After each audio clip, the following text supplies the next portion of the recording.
truth comes out, when the truth comes out, you can run, but you know.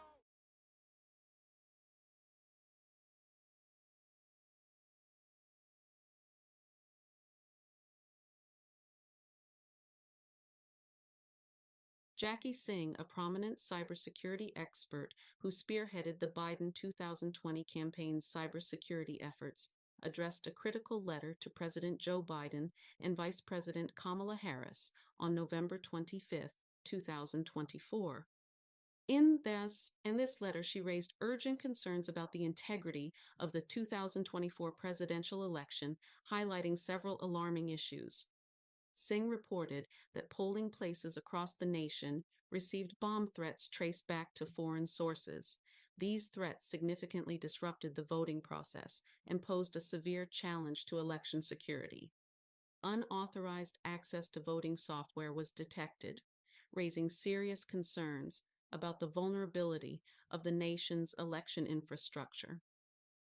A significant number of voters were removed from registration lists, potentially disenfranchising many eligible participants and undermining the democratic process. There was an unusual increase in the rejection of mail-in ballots, suggesting possible systemic issues that may have affected voter participation and the accuracy of results. Jackie Singh urged the administration to take immediate action by initiating a comprehensive forensic audit of the 2024 election. This audit would aim to verify the accuracy of the vote count, identify and address vulnerabilities in the electoral system. Singh emphasized that countries like Germany and Brazil have implemented similar measures to enhance the transparency and fairness of their elections. She underscored the necessity of such actions to restore public trust in the democratic process and ensure the integrity of future elections.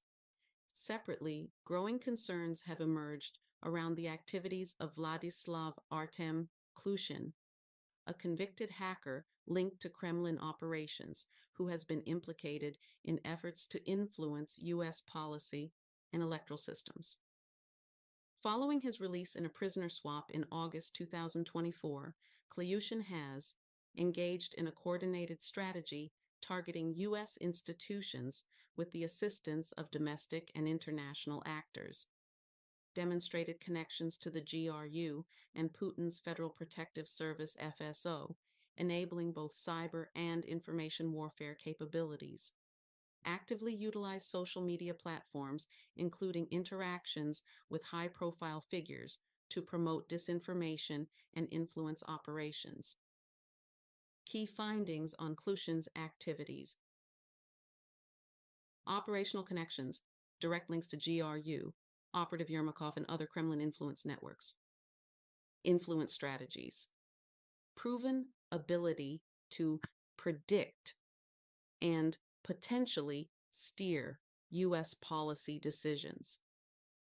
Targeting institutions, specific focus on undermining FBI counterintelligence, restructuring U.S. security protocols, and positioning compromised individuals in strategic roles. Platform manipulation, leveraging social media for coordinated messaging, bot amplification, and engagement with influential figures. Institutional degradation, efforts to dismantle internal safeguards and establish alternative power structures outside traditional oversight. Singh's letter and the activities of actors like Klyushin underscore the urgent need for robust counterintelligence measures to safeguard democratic institutions and the integrity of electoral systems in the United States. There are going to be times, potentially, when one side tries to stack the deck and lock in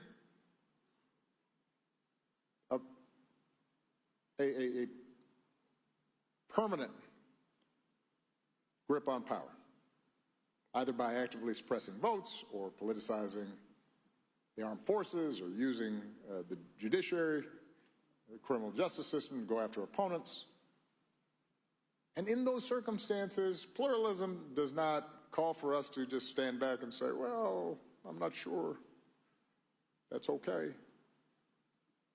In those circumstances, line has been crossed, and we have to stand firm.